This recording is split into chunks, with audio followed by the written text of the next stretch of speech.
और इनके बाप की सड़क नहीं है। ये सड़कें तो जनता के टैक्स के पैसे से बनी है, किसी के बाप के पैसे नहीं बनी है। ये जनता के पैसे बनी है और ये जनता, ये जो गरीब जनता टैक्स से बनी है। इस तरह की भाषा शैली अवगत कराती है कि वो आदमी दबाव में था, उनको इससे करवाया गया, करा उन्होंने भी, वो भी बराबर के दोषी, उनको खेत प्रकट करना चाहिए। 20 तारीख से सत्र चलेगा। अगर मैं जीवित रहा पूरे दिन सुबह से सत्र चलेगा। अपनी बात को रखने के बाद चाहे मुझे 24 घंटे, 48 घंटे, 72 घंटे आंदोलन बैठना पड़े, जब तक इस हमारे बच्चों में जो अन्याय हुआ और जो निर्दोष लोग जेल भेजेंगे उनको नहीं छोड़ा जाएगा। मैं धरने में बैठा रहूंगा, पार्लियामेंट में बाहर, अंदर ही बोलूंगा, पार्लियामेंट के बाहर भी।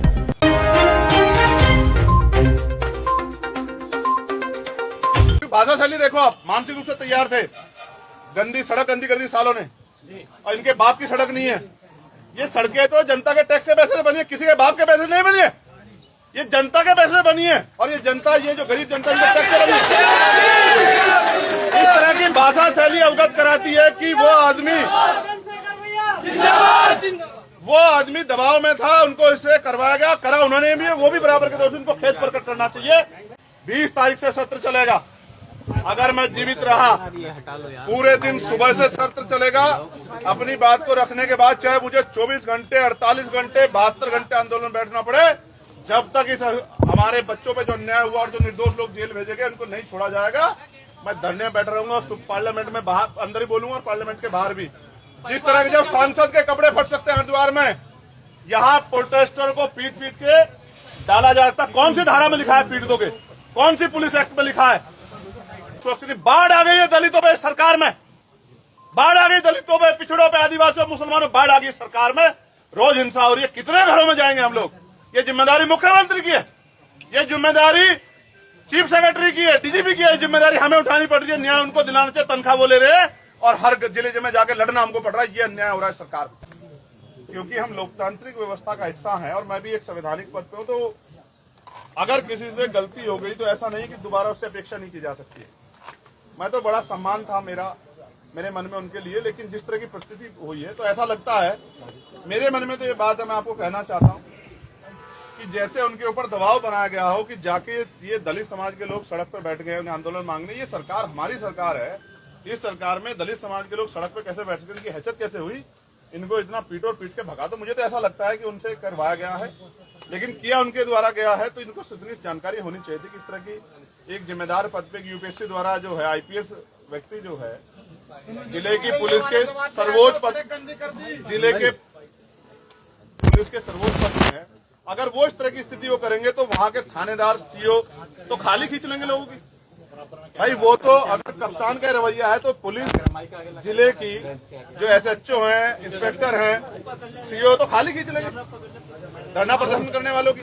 मेरा सवाल ये है, उन्होंने ही कहा कि 5 बार इस तरह के प्रदर्शन हुए, उन्होंने कितनों में जाकर थप्पड़बाजी की, कितने लोग कस्टडी में जाकर उन्होंने पीटे, और उन्होंने अपने जीवन में कितने लोगों को सार्वजनिक रूप से ऐसे पीटा?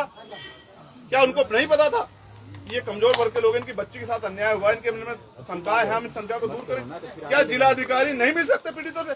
क्या इतने दिन के समय कार्यकाल में आप देखो जितने आंदोलन हुए हैं, जिलाधिकारी घर ओपन बैठ के मना कर देते हैं कि मैं नहीं मिलूंगा? क्यों जिलाधिकारी जनता के लिए नहीं बैठे? वो मना कर देते। किसान प्रोटेस्ट और भी प्रोटेस्ट हुए, वो 6-6 घंटे लोग बैठे, मिलते नहीं। क्यों नहीं मिलते हैं?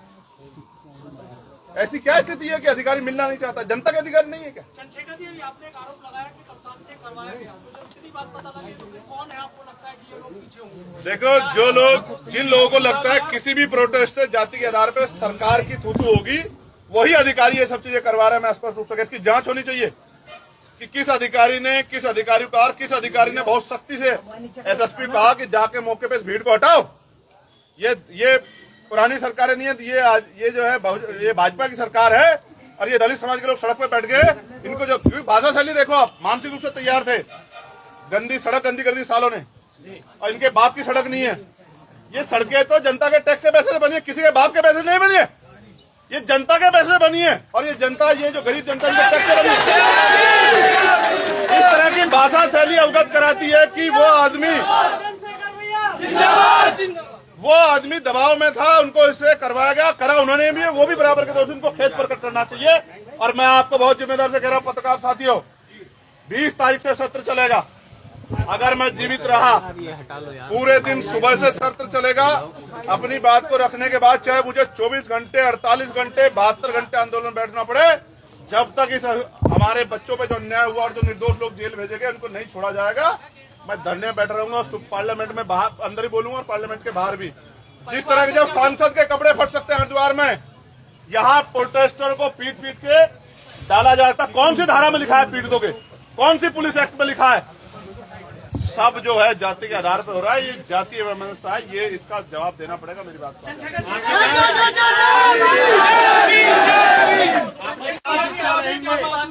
आपने एक बड़ी बात कही है कि मैं जिंदा रहेंगे तो इसके क्या मायने हैं? इसके मायने ये है कि सरकार में ना सांसद ना आम जनता, जब मेरी बहनें सुरक्षित नहीं है, हमारे नौजवान रायबरेली में मार दिया मेवालाल पासी को, जिसके घर गया था मैं, जब हमारे परिवार के लोग सुरक्षित, बाढ़ आ गई है दलितों पे सरकार में, बाढ़ आ गई दलितों पे, पिछड़ों पे, आदिवासियों, मुसलमानों, बाढ़ आ गई सरकार में, रोज हिंसा हो रही है। कितने घरों में जाएंगे हम लोग? ये जिम्मेदारी मुख्यमंत्री की है, ये जिम्मेदारी चीफ सेक्रेटरी की है, डीजीपी की है, जिम्मेदारी हमें उठानी पड़ रही है। न्याय उनको दिलाना चाहिए, तनख्वाह वो ले रहे हैं और हर जिले में जाकर लड़ना हमको पड़ रहा है। ये अन्याय हो रहा है सरकार में। आपको किससे जान का खतरा है? आपको किससे जान का खतरा है? देखो, मैं एक बार मरूंगा, जब भी आएगी तब मरूंगा मैं। मेरी स्थिति क्या है ये तो आप जानते हैं। मेरे पे सार्वजनिक रूप से गोलियां चली, लेकिन मैं फिर कह रहा हूं, मेरे लोगों का खतरा भी मेरा ही खतरा है। जब मेरे भाइयों बहनों को, मेरी माओ को, उनको मैंने देखी, उसकी माँ को, उस बच्चे की माँ को देखी, उसको ना यहाँ पट्टी बांधी हुई सूझ रही है, वो डंडे मारने हैं आपको, क्योंकि दलितों की बहनें बेटियां बैठी हैं। भैया मैं मान जाता, आप सारे पत्रकारों बताओ पिछले 1 साल में किसी पे लाठी पड़ी क्या प्रोटेस्टर पे? क्यों नहीं हुई? क्योंकि जाति बहुत बड़ा मसला रखती है भाई। इस जाति का जो भाव है ये बड़ा खतरनाक है।